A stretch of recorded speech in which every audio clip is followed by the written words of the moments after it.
Good morning to one and all. So in our third session of crop production and management, in our previous class we understood the two agricultural practices, that is preparation of the soil and sowing. Now today we will discuss on the third agricultural practice, that is adding of manure and fertilizer. Now basically let's first understand what is manure or what is fertilizer. So what is a manure? Manure is a source of organic matter. So when I talk about organic matter, so what do you mean by organic matter? Organic matter is a material or a matter which is derived from the living sources.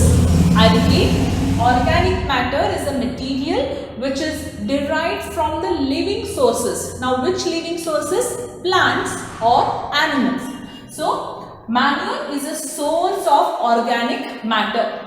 It adds nutrients to the soil. Now we human beings, we require nutrients for our growth and development, right? So what nutrients we require, what you have studied? We require micronutrients as well as macronutrients. Micro is the nutrients what our body requires, small in number, vitamins and minerals. Macronutrients our body requires large in number, that is carbohydrates, proteins, fat. So we require these nutrients for our growth and development. Similarly, plants also require nutrients. Now as we require these many, plants require around 16 nutrients, what you can say, both inclusive of micro and macro. Now, some nutrients are readily available to them, like for example, when we add water to the soil, so they get hydrogen, they get oxygen, or from air also they get carbon, that is carbon dioxide, they get nitrogen, oxygen again. So these are readily available of free of cost nutrients what they get immediately without anybody's effort. But there are some other nutrients also. Those are got to the plants by only adding manure and fertilizer for their growth and development. So manure is the source of organic matter which adds nutrients to the soil. Now there are various forms of manure: compost, vermicompost and green manure. So what do you mean by compost? Compost is nothing but it is compost is something when we dump cow dung, animal waste, plant waste together in a pit which is allowed to decompose for a not very long period of time, for some short period of time. There are some bacteria will start acting on them. You can say anaerobic bacteria, and these will start growing on them. They decompose and they form a compost. This compost is prepared in the field only. How they do is, they make a large dump, right? So one layer what they do is, they add cow dung. Then another layer they add some leaves or soil, etc. Again second layer they add cow dung, animal waste, animal excreta, etc. here. They again add soil. So they go on making layers till here. So this is made to decompose. In simple terms you can understand. And that is how compost is formed. So this compost is nothing but a manure, what we call. It is prepared in the field itself. So first form of compost. Second form of compost is called as vermicompost. Now vermicompost is also similar like a compost, but they are made up of worms, nothing but earthworms. So what they do here is, first layer what they do, they add some earthworms, right? Assume these are earthworms.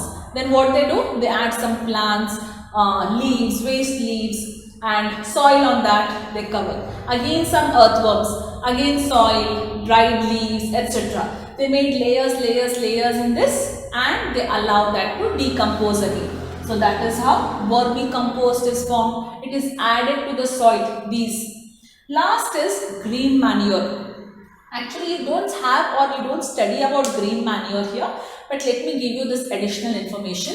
What actually happens is, as we discussed in the very first beginning of the chapter, during preparation of the soil, we loosen them, right? Why? Because there are nutrients which are there deep inside the soil, and these nutrients are brought to the surface, right? Actually, another way to bring these naturally available nutrients which are there in the soil to the surface is they grow some small plants. What type of plants? Like example, sun hemp or gore. So these plants are grown in the soil before cultivating, before sowing. What do these plants do? These plants will penetrate the roots of these will grow very fast, right? So the roots of these plants will go deep into the soil, and what do? Is they absorb all the nitrogen, phosphorus which is there present deep inside the soil. So what did this plant do now? These plants has brought all the nutrients on the uppermost layer. After few days, what they do is they just manually pluck it up. These sun hemp and gore, they can come easily out. They are very loose enough to come. So easily we pluck them out. But what did this plant do? This plant brought all nutrients which were there below the soil on the surface. So since we pluck them up, now the soil is nutrient rich soil which has enough of nitrogen, phosphorus what a soil requires or what a plant requires for its nutrient. Along with that, when you sow the seeds, we also just dump these sun hemp and gore plants there and then itself.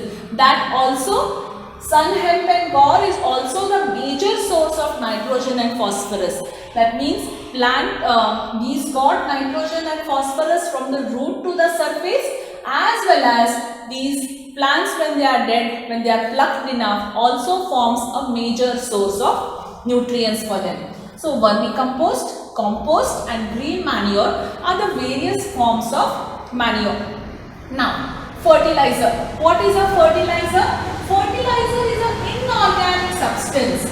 So, inorganic substance, the substances which are derived from the non-living sources. That means they are prepared in the laboratories or they are prepared in the factories, right? So now we understood what is manure and what is fertilizer. How are we going to add this now? So we are just going to add this manure and fertilizer to the soil, right? Manually we put them in the soil. Next, why is this manure important to the soil? Why are the fertilizers important to the soil? Manure improves the soil texture. Manure helps the soil becoming more and more porous. If the soil is porous, it can catch water easily, absorb water easily, then helps in exchange of gases very easily. Increases the number of friendly microbes. Manure gives or enhances increase the friendly microbes. So which are the friendly microbes? We all know that earthworm is the best friend of a farmer. Along with that, other microbes it allows. We studied in the first part, right? It promotes the growth of microbes or small organisms. It also adds humus to the soil. So what is humus? It is a dark organic material which adds in the soil by the decomposition of dead plants and animals, right? It always keeps the soil moist. Then fertilizer. So why fertilizers are important? Because fertilizers are rich in particular nutrients. Though manure is also rich, but fertilizers are main rich in the nutrients which are called as NPK fertilizer. N stands for nitrogen, P stands for phosphorus and K stands for potassium. It is very rich in nutrient which gives to the soil, that is nothing but NPK fertilizer. So which gives better yield. But always we say that manure over fertilizer. So manure is much better than fertilizer for again these many reasons. Now let us see the difference between manure and fertilizer.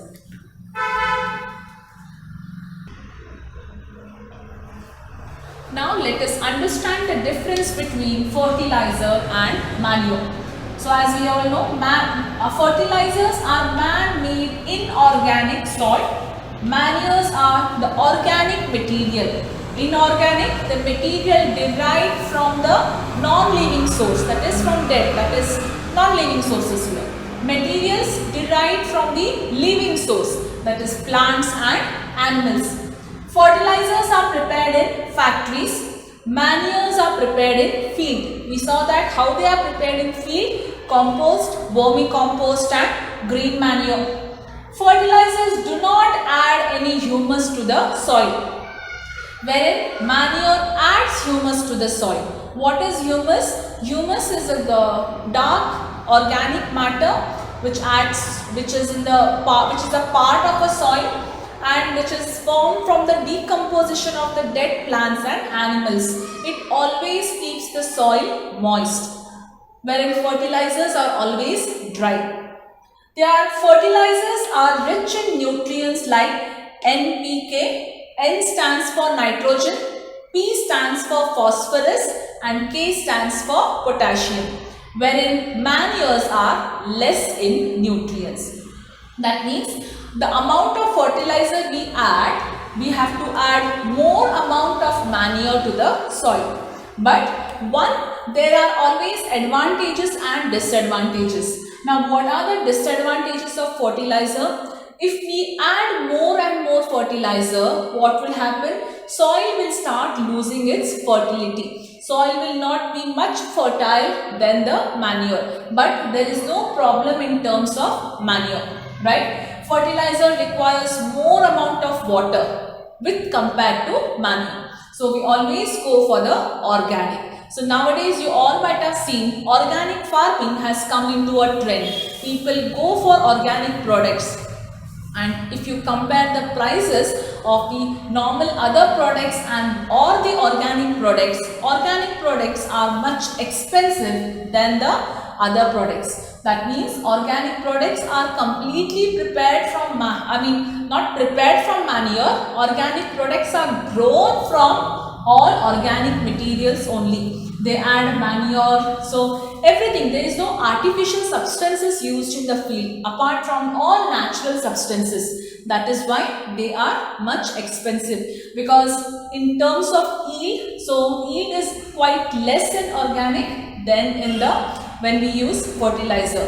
But the taste, the product, the yield is different from when we add fertilizer and manure. So we get many products in the market nowadays, and organic vegetables, fruits, etc. That means they are chemically free, wherein the other things where we use fertilizers are not chemically free.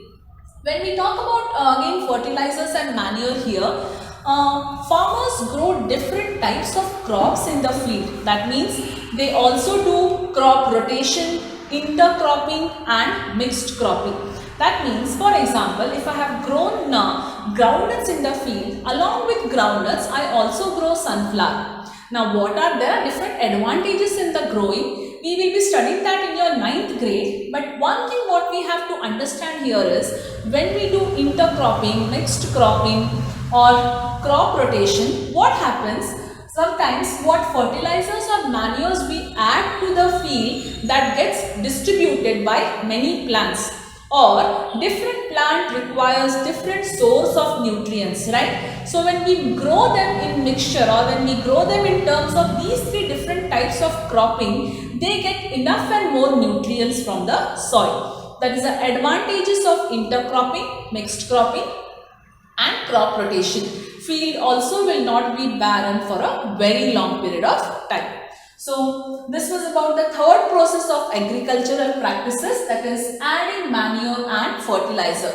So the next practice will be irrigation. What is irrigation? Watering the plant on the large scale in the field is called as irrigation. So we'll move on to the next one now. So we'll move on to the fourth agricultural practice, that is irrigation. What is irrigation? Watering the plants on a large scale in a field is called as irrigation. Now, what are the different sources of irrigation?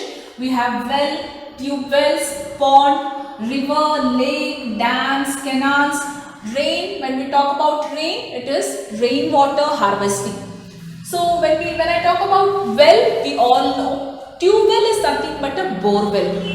Now I talked about rain here and I wrote rainwater harvesting. That means we also store the water by the process of rainwater harvesting, which is later pumped and used in the fields for watering. Now, how do we carry out this irrigation process? So, we carry out this irrigation process again by two different methods. One is our old traditional method and another is the modern method. So, old traditional method includes moat, a pulley system, chain pump, Dekli, Rahat, that is lever system. Now all the pictures are being given in your notes. How is this system carried out? Now modern method we have sprinkler system and drip irrigation. Now sprinkler system, the name itself will suggest you the water is sprinkled, right? So you might have seen the sprinkler system in the gardens, lawns, etc. How in between of your field or in between of the garden, a sprinkler is placed which has a nozzle, and when the water is allowed to or when the water flows, it passes through the nozzle and comes as a droplets of a sprinkler, right? So this water falls everywhere evenly in the form of a droplets, what you can tell, it sprinkles everywhere so that evenly water is distributed. But everywhere we cannot have a sprinkler system. But where do we use sprinkler system? We use sprinkler system like in lawn, coffee plantations, etc. where much water is not required, but they require water in limited quantity. Sprinkler system helps us in the wastage of water. Now any of these systems we have to draw the water and then water the plants, right? Basically how do we water? We water using a pipe, or we sometimes also fix a nozzle kind of thing to the pipe where water flows in the form of a sprinkler. So depending on the plants we choose it. Similarly, sprinkler system avoids wastage of water and it is used basically in lawns, coffee plantations, etc. Drip system. Now drip system is also the drip. You all know in the medical field we talk about saline, right? How the saline flows? It flows in the form of a drip by drip. It flows. Similarly, drip irrigation is also the same source. So what exactly happens in drip system is, assume that this is the field and this is the plant. Okay. So I have a pipe-like structure here where the water flows. Each pipe-like structure have again one source of pipe just left to the plants. Now we all know that we sow the seeds with a minimum distance. So in the same way this setup is done. Drip irrigation system is the most expensive system because lot of work or lot of infrastructure is being done over here. So the pipeline is led into the field. Along with that, again small pipes are again led, which is directly to the each crop or each plant. So every time or continuous, what you can say, drip by drip or drop by drop, the water starts flowing. How saline flows into our body? Immediately it gushes into? No. Drop by drop it goes. Similarly here, drop by drop the water flows to the particular crop, each crop. So just imagine how big is a field and how big this arrangement has to be done, right? That is why I told it is a bit expensive because a lot of infrastructure is required. So plants get water easily. Now where do we use such system? We use such system for flowering plants or trees, etc. in basic all the fields. So this is about drip irrigation. Now let us come to why. Why irrigation? Why we have to water the plants, or why we follow certain methods here? We have rainfall and all that, but why? Still we do irrigation process because plants contain 90% of water and they require water for their growth and development. Point 1. Next point. roots absorb this water, and when roots absorb the water, they also absorb the minerals and salt present in the water, right? Point number 3, seeds germinate only in the wet condition or only in the moist condition. That means these seeds require water for germination. They do not germinate in the dry condition, right? Point number 4, the dissolved salt and minerals from the water acts as a good source for the plants to grow. It is transferred to all the parts of the plants. That is why irrigation is very important for crops. Now, in today's class, we discussed about 2 practices, that is adding manure and fertilizer to the field. What is manure and fertilizer? How are we adding that? And why is it important? We understood the 4th one, irrigation. What is irrigation? How irrigation takes place, or how we take the irrigation, 2 different methods, and why irrigation is important. So in tomorrow's class, we will study about the next agricultural practices. Any doubt in today's class, you can call on the same day of the video set. Thank you.